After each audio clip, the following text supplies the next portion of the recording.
Je vous retrouve aujourd'hui pour une vidéo un peu particulière. Je vous explique. Tout est parti d'une nuit où je me suis perdu sur internet. Si vous me suivez un peu, vous le savez, j'aime bien tout ce qui touche au bizarre, aux légendes urbaines, aux sociétés secrètes. Et je suis tombé sur quelque chose d'intéressant, de très intéressant même. Après plusieurs mois de recherche, j'en suis arrivé à la conclusion que l'histoire que je vais vous raconter est très flippante, voire perturbante. Pourquoi ? Parce qu'il y a beaucoup d'éléments qui laissent penser que cette histoire est vraie. Et en même temps, on n'est pas sûr. J'ai eu beau chercher, il faut bien dire que les infos sont rares, mais bon, moi je vais vous raconter ce que j'ai trouvé. Installez-vous confortablement et sortez vos plus belles pincettes parce que je vais vous raconter l'histoire d'Armitage Corporation. D'ailleurs, n'hésitez pas à me dire ce que vous en pensez dans les commentaires.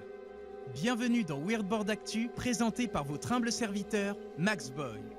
Armitage Corporation, c'est quelque chose de peu connu.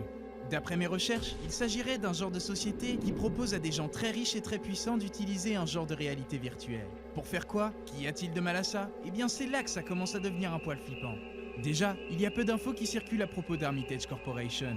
Au final, on n'est pas trop sûr que ça existe. C'est en tout cas ce qui ressort des sites et des forums portés sur le sujet. Certains y croient et des autres le voient comme une sorte de légende affreuse. Il y a même eu quelques articles sur le sujet, mais rien de nouveau ni de concluant. Le tout sans trop de crédit.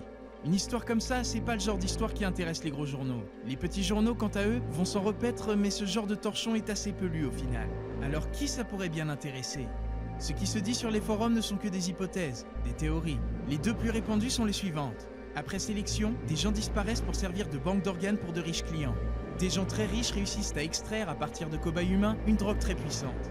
En 2005, un anonyme a publié une photo retrouvée sur un parking. Elle est abîmée, mais pour certains, c'est une des preuves qu'Armitage Corporation existe vraiment. Certains internautes publient régulièrement des propositions de traduction des éléments présents sur la photo.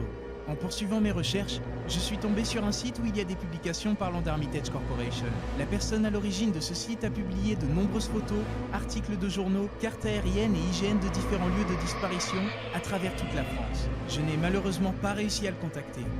Intrigué, j'ai décidé de me rendre à chacun des endroits indiqués par ces publications et j'ai trouvé la même chose à chaque fois. En cherchant bien, j'ai découvert que le même autocollant était systématiquement présent. Avant de monter cette vidéo, de nouveaux éléments sont apparus sur le site où j'ai trouvé les premières photos. Il semblerait que les disparitions aillent jusqu'en Australie. Dernier élément qui rend l'histoire glaçante, en traînant sur les forums, j'ai trouvé une vieille vidéo, mal cadrée à l'image dégueulasse. D'ailleurs, beaucoup pensent que c'est un fake, mais il y a quand même des choses troublantes. On y aperçoit une guillotine bleu canard à la moquette rose, quelqu'un allongé dessus, puis la lame tombe pour trancher. Puis, le bruit de la tête. Si on regarde bien, on retrouve le même symbole que sur les autocollants des lieux de disparition. Pour le reste, la qualité n'est pas au rendez-vous. Je sais pas ce que vous en pensez, mais en tout cas moi, je trouve ça flippant de me dire que peut-être tout est vrai. Dites-moi ce que vous en pensez en commentaire. Avant de vous quitter, je pars faire un urbex bientôt et comme l'autre fois, je vous propose de venir avec moi explorer ce nouvel endroit. Pour ceux qui seraient intéressés, envoyez-moi un message privé en me disant si vous voulez venir. Prenez soin de vous et soyez curieux. C'était Maxboy, ciao!